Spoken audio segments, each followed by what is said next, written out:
Hi, today we're going to upcycle something and I'm so excited to show you this collaboration with Sue over at Discovering the Art of Living. And I'm Melody. Welcome to my channel, Making Melody Crafts. I can't wait to show you what I'm going to make today.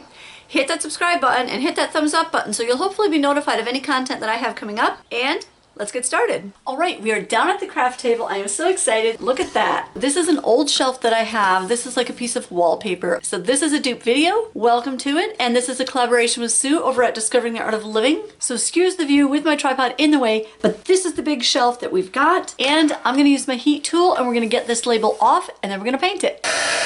This heat tool heats to 650 degrees, so if you use it, definitely use some caution. I'm gonna give this a quick spray down. I don't know if that paper was actually a wallpaper, but just adding a little bit of water has made it really easy to get that up. That paper's finally off. Now I'm gonna sand it a little bit and then we're gonna paint it. So I've got a mask on now, which is a good idea if you're sanding anything, especially when there's stain, just to kind of, take some precautions. So I'm going to keep doing that and we'll be back. We'll be ready to paint. And I'm going to be using a combination of gesso and just another acrylic paint, a Vicky Bouton acrylic paint, and this one is vanilla frosting. And gesso is just acrylic paint with some chalk added, chalk or gypsum. And you're probably wondering, lady, what are you doing sanding that with an emery board? Well, it's what I had on hand and it's what I use because most of the projects that I do when I sand things, they're small projects. Let's paint. And this is the Liquitex gesso that's made in France. I really like how it works. I haven't used another brand of gesso, but I can usually get it for a pretty decent price at Michael's. A lot of times they have like a 40% off coupon on their website. You just pull that up on your phone and then the cashier can usually scan that for you. Honestly, using a brand like the Liquitex gesso is probably a little bit much for a project like this where you do need a lot of the paint. So I would probably use a more economical brand. There's so many different kinds of chalk paint out there. And gesso is kind of a version of that. Excited for you to see the end results of this spring DIY dupe project, this collaboration with Sue over at Discovering the Art of Living. The Vicky Bouton paint that I'm using is really wonderful, but it's just a little bit older right now, so I'm mixing it with some of the gesso. All right, so now this is all painted, and I even painted the back. And now to make it look like the high-end version for less. So every 3 inches, we're gonna make a mark, and we're gonna distress this a little bit. All right, check it out. I really like how it turned out. So every 3 inches, I just went down and kind of scraped the paint so that you can see the surface underneath. In the original picture, they have really big hooks. Well, I wanted to use what I had here at home.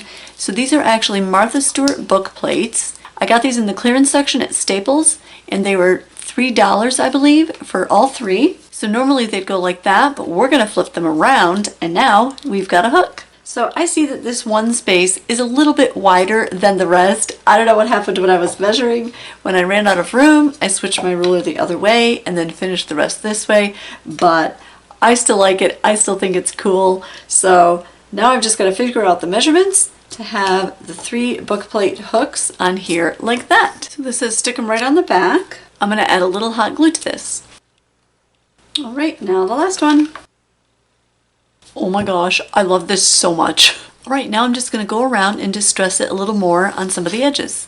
All right, so I know it's a little bit hard to see and to get this whole thing in frame because it's really large, but I really like the way it turned out. So I kind of distressed the edges, which I usually just do with like an emery board, but it actually worked much better to just kind of drag the edge of a metal ruler on the side. And then as I drag it, the little pieces easily came off. So I'm so happy with how it came out. It is so much fun. And then I think in here, we can just put some little labels in here. All right, I'd really love to show you the whole thing, but I'm gonna have to zoom out a little bit and my craft table is a mess. So super embarrassing, but I'm just gonna zoom out a little bit so that you can see everything. And hopefully you can't see the tripod, or you can a little bit, but I think it'll be all right. This is the paper that I chose to be the little labels to go in here. Now they do go in from the bottom since I flipped these over, but if you wanted to, you could just put a little bit of a glue stick on the back, and you could also use Aleene's tack it over and over. Then once we have the blue papers in there, then we can go ahead and put a little label on there. You could handwrite something on. I'm just going to put spring in this one. because I am so happy that spring is here. So much fun. So such a neat collaboration with Sue over at Discovering the Art of Living. I have really enjoyed this project. So that's what it looks like up close. And again, I got these at Staples in the clearance section. And this is kind of how I did the distressing there on the edges.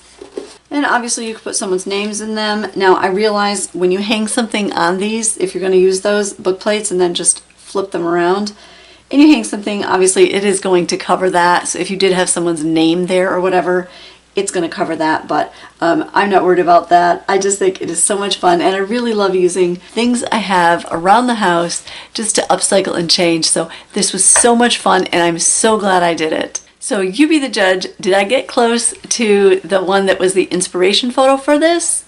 The high-end version of this shelf?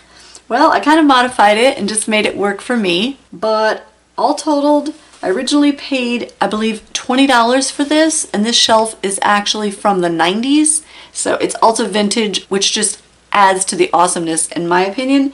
So for $23 and the cost of the paint, I think that this was a really great option and so much less expensive than the one that was the inspiration in the magazine.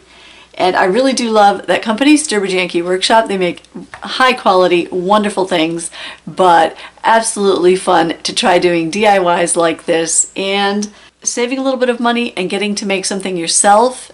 It's just so wonderful. So I really want to thank Sue again. I appreciate it so much doing another collaboration with you. If you had some fun or learned something, please subscribe, and I'll catch you later.